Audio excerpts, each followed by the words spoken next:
Reggie, for that beautiful invocation. There have been a few changes to the order of the keynote speeches this morning. So I'm just going to read out the new order and then I'll call up our first speaker. So the order of our keynote speeches this morning will be Dr. Satya Parayatham, then Dr. Dilip Gadkar, then Pandit Ramadin Ramsamuj, then Dr. Vinod Deshmukh, and then Dr. Veronica Butler. So I'll now call up Dr. Satya Parayatham. He is an associate professor of management and marketing at the Charlton College of Business at UMass Dartmouth, and he is a coordinator of this conference. Please come up. Thank you.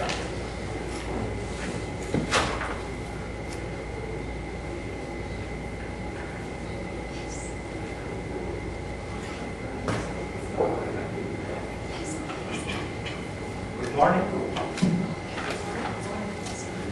Good morning. Good morning.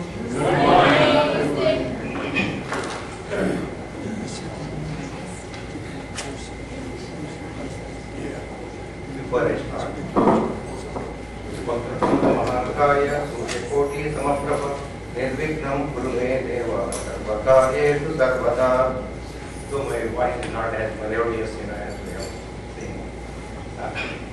First of all, I would like to thank Dr. Ram Singh and organizers of this conference committee to allow me to come to this big dais consisting of intellectual galaxy of Ved Pandits and the people who have more knowledge than me. Perhaps I don't deserve to be here to give keynote, one of the keynote presenters. I am grateful to them. And before I start, actually, I won't take much long time.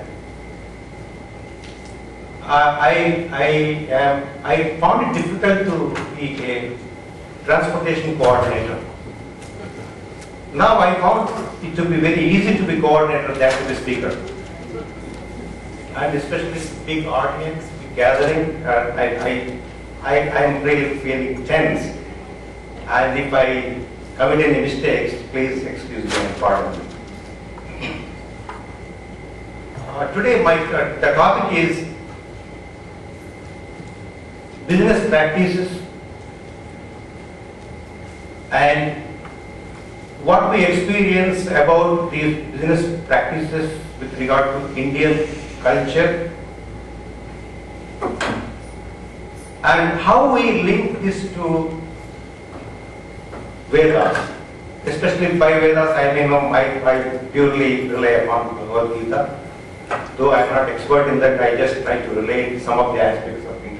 So there are two parts of my presentation. One is purely on the academic side, and secondly, the little bit of Vedic side. Though most of it is known, I would just like to bring correlation and causation between several variables. Before I proceed, am I clear? Are you able to? Okay. If you cannot hear me, just stand up and say waves. So before I start my presentation, I would like to start with a story. I am notorious for telling stories.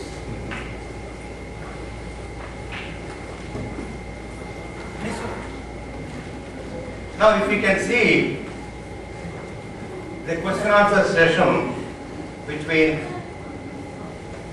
the camel and the baby camel, mother camel, baby camel. Mother, may I ask you some questions? Sure. My son, is there something bothering you? First question, why do camels have humps? Well, son, we are desert animals. We need the humps to store water and we are known to survive without water. Okay, then why are our legs long and our feet rounded? Son, obviously they are meant for walking in the desert more better than anyone does. Okay, then why are our eyelashes long? Sometimes it bothers my sight. My son, those long thick eyelashes are your protective cover. They help to protect your eyes from the desert, sand and wind. See, series of questions. I see how it is being summed up.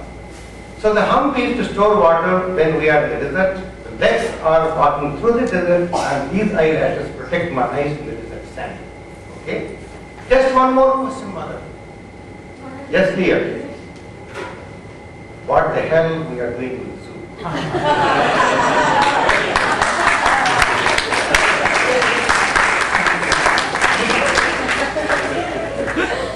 So, the moral of the story, the punchline, of course, most of you have understood, that skills, knowledge, abilities, and experiences are only useful if you are able to apply these in real life. So, how much we know is unimportant. How well we utilize whatever little we know is very important. And this is one of the missions of the Center for Indian Studies. That the other day I was talking to Dr. Balram Singh. It's not that we just see what is going on. We should be able to apply it in real life. Business practices, culture, moral values, and all this. It's not the saying, do this, do this, do this. We can say, but we should do it. We should implement it. That's the moral of the story. So this is my presentation is complete. Next. So now I'll come back to after the end of the story. Is it working? Yes. I can leave it and shout, no problem. So go back to the previous slide. Yeah. This is actually an academic study conducted. We have got a paper actually. Nora Bonds, a marketing research professor, and Dr. Ram Singh, and least important person, Satya Parayitham. And what we did is that this academic study, we conducted a study in New England area to see the Indic culture, especially with regard to the restaurant business. And so all are from UMass Dartmouth. And here in my presentation, there are two parts as I said. One is business side of the coin, and second, Vedic side of the coin. Business side I am more comfortable, Vedic side I am ready. Okay. About business side here, since we are talking about Indian restaurants, I would like to start with what are our beliefs. The type of food, people like different types of food. And from country to country, it varies. You go from Asia, Middle East, India, and different countries, people love different types of food. And each type of food has its own merits and demerits. The other day when I was having some problem, one of my senior colleagues was telling that this is the cost you are paying for being vegetarian. So being vegetarian food has some demerits. And each food has its own merits and demerits. We can talk about it later. And about especially Indian restaurants, Indian cuisine is very much acknowledged throughout the world, and people love, and especially most of the people in Indian food and so on. And is there anything about the culture that is coming to Indian restaurants? What is it that our restaurants, they are flourishing so much? I have seen, one person started in California in 1975 with one Indian restaurant, and in the 20 years time period, he had 6 Indian restaurants, and then he has amassed about 500 apartment complexes he bought, and he also bought a big building from which he rented it to University of California, Berkeley. He became third biggest businessman in the Bay Area, starting from the Indian restaurant business. So why is it so? It's so popular because of the special type of food we offer, and the traditional food we offer, and kind of liking, isn't it so? So our research model in academic literature, we talk of models, right? We have to have some antecedents and consequences.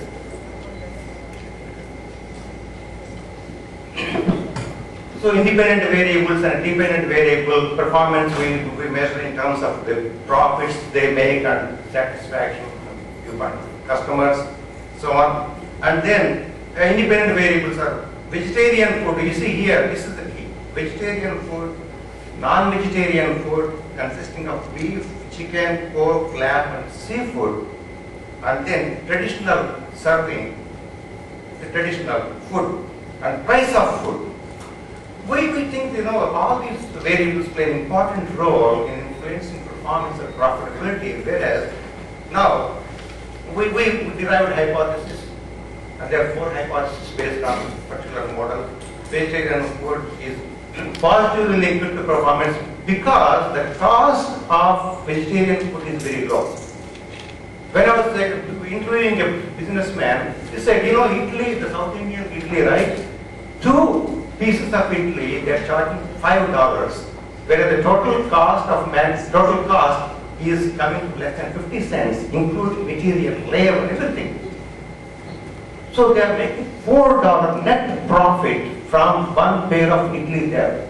And masala dosa is $7.50, where the cost is only less than $2. They make most of the money from vegetarian food. So our first hypothesis is vegetarian food is having positive relationship to the profits. And non-vegetarian food, though some people like it, it doesn't bring much profit, because it is expensive. And if it is not consumed, you have to throw it away. If you throw it, then you are incurring loss. And you cannot store it and bring it back next day, right? So, and the price of the food, normally prices are a significant variable. People would like to pay higher price. It's tasty. So, it's not related to the sales volume at all. So, methodology, when we had the hypothesis, most of us were academicians, we need to collect data.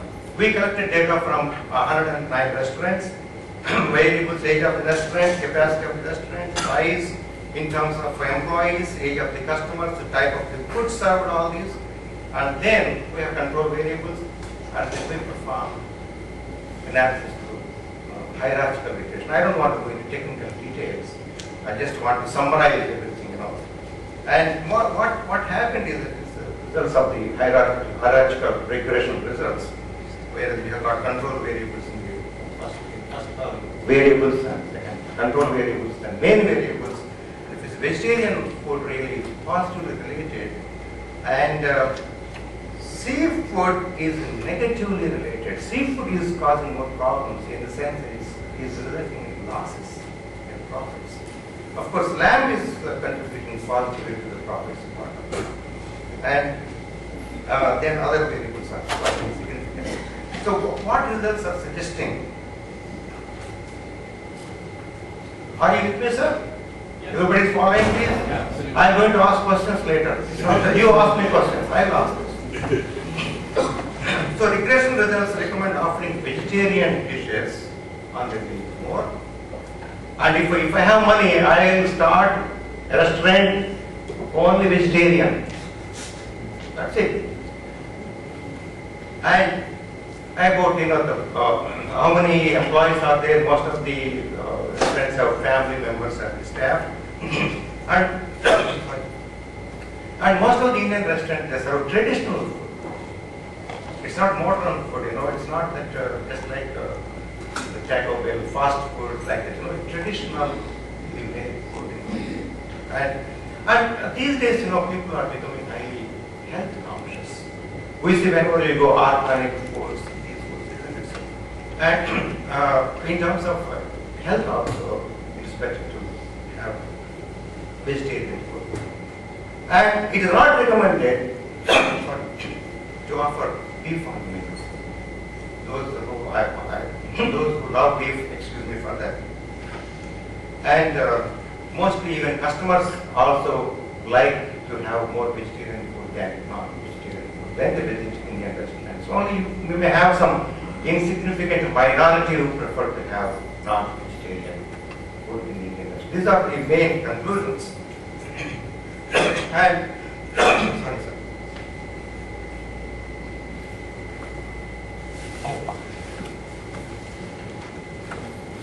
So that is the first part of my presentation.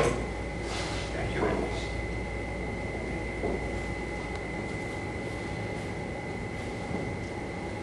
This is the most difficult part.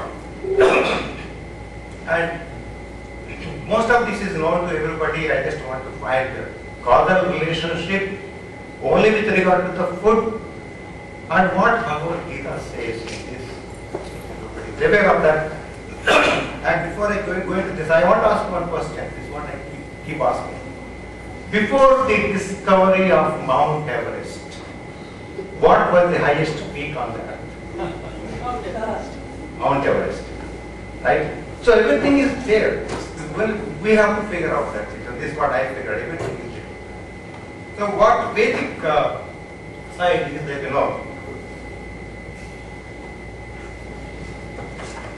If you see once again, antecedents.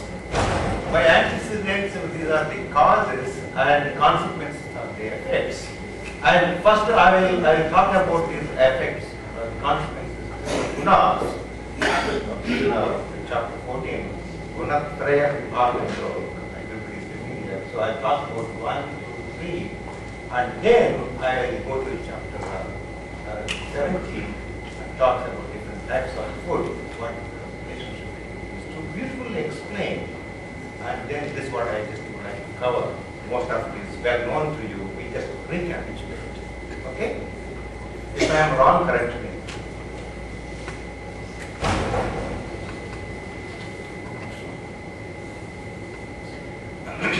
So in this Gunatraya Vibhaga Yoga in chapter 14, verse 5.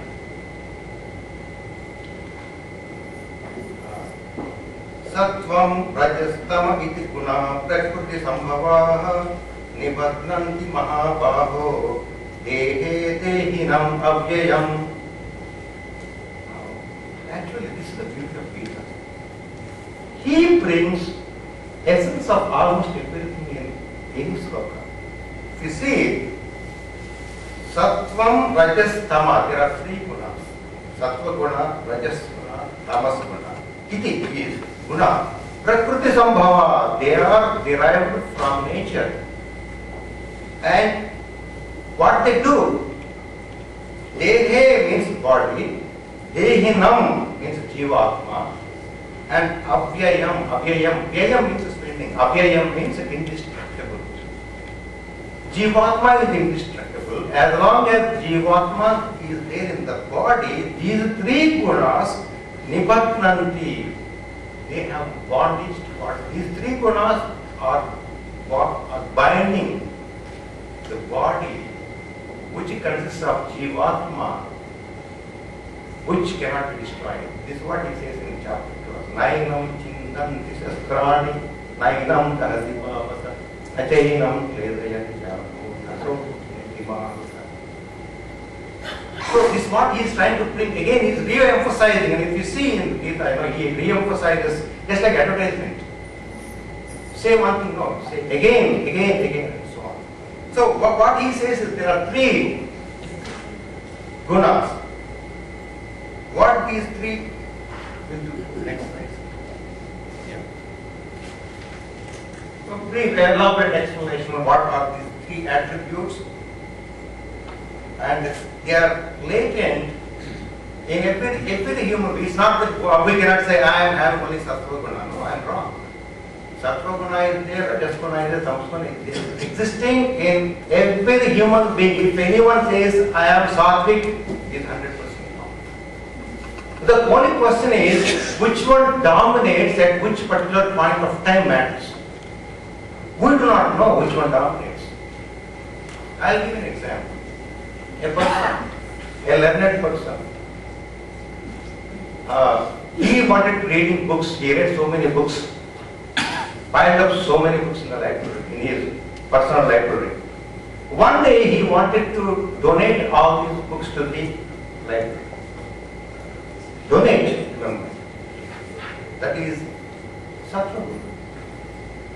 Okay, he decides, he goes to the personal library and then at the time he collected, then he found advertisement that if you bring all your books to me, I'll give 50%, I will give 50% money back.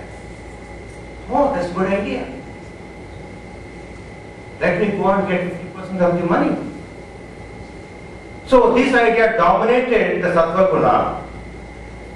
Rajas Guna is now is dominating, by which he started thinking, why should I donate?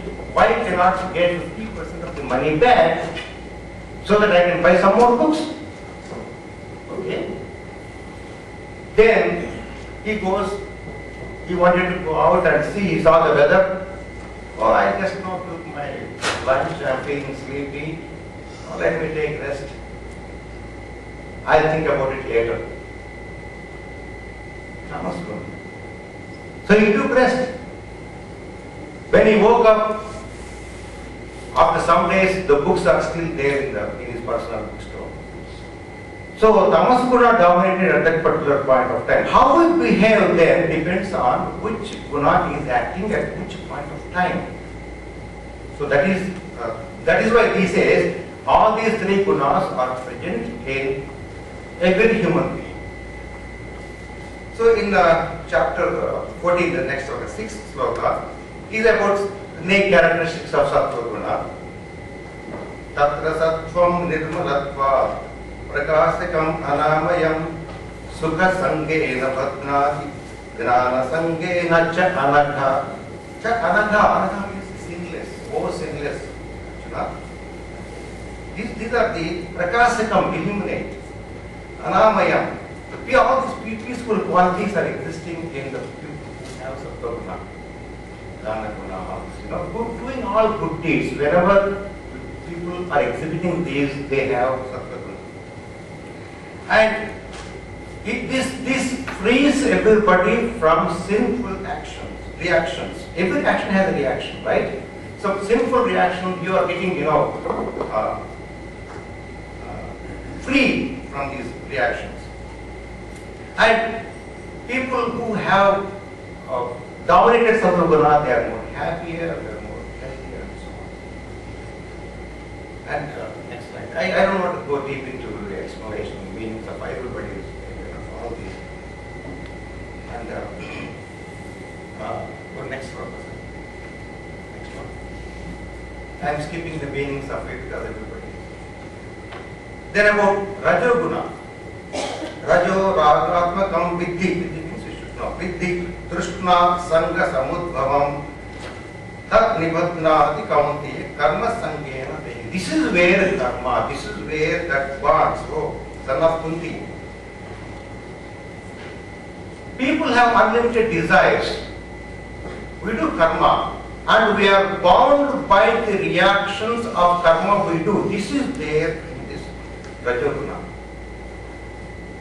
We are caught up in this. We cannot escape as long as we do this.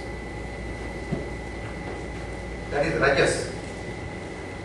All desires, you can say carnal lust, sexual desires, and anything. All these panchendriyas. We try to derive satisfaction from all these 5. These are all characteristics of Rajas. But if I am wrong, there are so many narrations, so many interpretations of Gita. I try to go through Ramanuja. But sometimes they agree, sometimes they agree to disagree. There are several interpretations of Bhagavad Gita.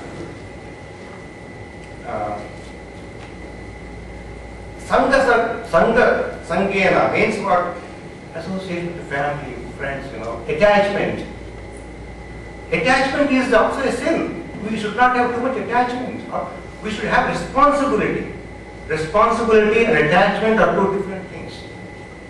I am responsible to bring my children up to the age of adults, 18 years. And then when I get them married, when they get settled, that's it. I have to have detachment.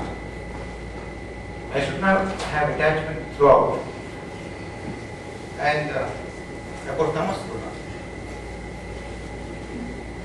Tamasta, this is where Tamasta Gnanam Viddhi Mohanam Sarvadehinam Pramadalasya Nidra Vittat Nibadnati Bharata. Alasya, the Nidra, the laziness, all these characteristics of Tamasguna. Okay, I will skip all these and go to chapter 17. Yes. About 3 gunas we know in chapter 14 is fully talking about guna traya, vibhaga. Guna traya means 3, vibhaga yoga, everything. We want to go deep into that. Coming to chapter 17, Shraddha Traya Vibhaga Yoga. In this, he is talking about relationship between the type of food we eat and type of qualities we get from eating the food. Here, we have to be careful in several things. When I go through this one important point, when I was going through this, I touched my mind. I just wanted to bring to the attention of everybody when I come to verse 10. Now, first chapter, verse 7, what it says, Aharasya api sarvasya trivido bhavati priya yagna tapas tadha dhanam tesham bhedam imam srunu. Bhedam, what is the difference between these three? Yagna tapas tadha dhanam aharasya api sarvasya trivido bhavati. Just like this three gunas, relationship, about the food too. Aharasya, food, what we take. There are, the same is true with regard to food, with the sacrifices, austerities, charity, and so on. And now, what is the distinction between all these? Listen. He is telling, listen.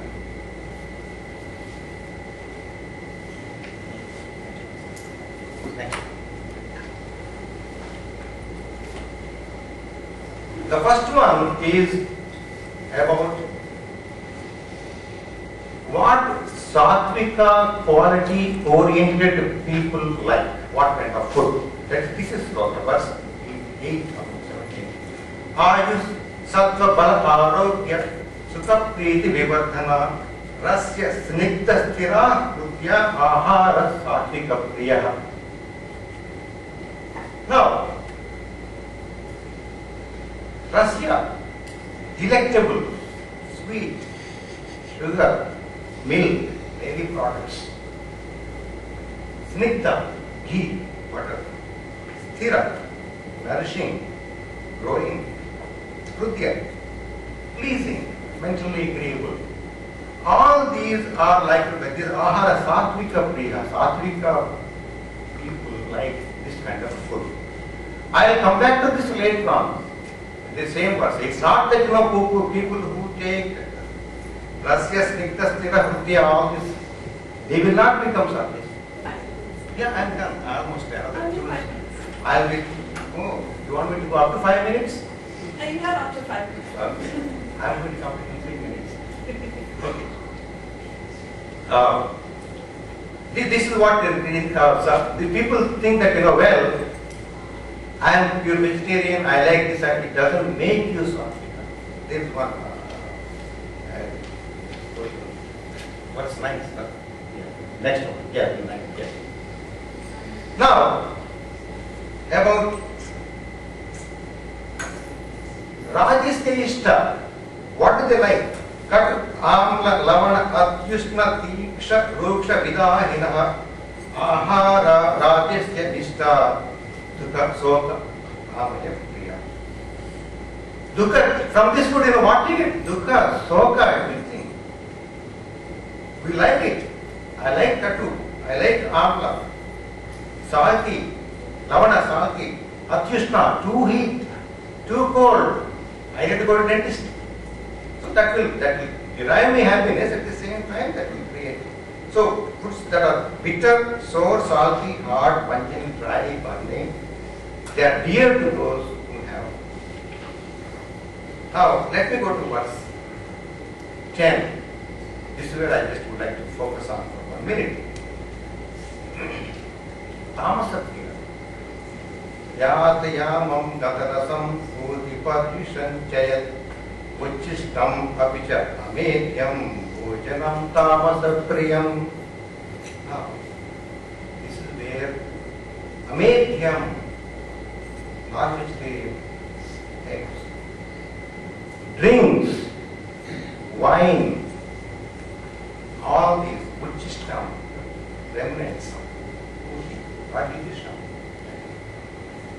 all these are liked by people. Now, I'm going to focus on Amethyam word. I have got a wonderful narration from Ramanujacharya. He describes, Amethyam does not mean just only eating eggs, drinks and all these. Amethyam means anything that was bought and consumed with the earnings of untruthful, illegal, unethical means. If I have wrong means, source of income, and start buying vegetables, fruits, if I cannot say I am doing I am satvika. That comes under this verse 10. So, what you really eat is not important. What is the source of income through which you buy and eat is very, very important. This is the meaning of Amethyam, that's what he says. So just do not focus on the foods what you eat, focus on the sources, how you are eating them. That is very, very, very important. That catches my attention. I think most of you will be aware of this. And so then, I got the pictures. Next one. So what is happening is that when trying to correlate between these two, these are anti-vegetarian food leading to sattva, non-vegetarian food leading to rajas, alcoholic drinks and leading to tamas guna. Again, I just want to add one more variable. What is the source of revenue from which you have all this? That's very important. I thought when we did this survey in restaurants about vegetarian, non-vegetarian food and all that, I thought there is some connection which I can bring from Bhagavad Gita to this. And sir, my knowledge is very limited. If I committed any mistakes, purely mine, any interpretation, purely mine, and excuse me for that. And that concludes my presentation. If you have easy questions, I will answer. Difficult questions, I will transfer to Pandit Ram Samoji.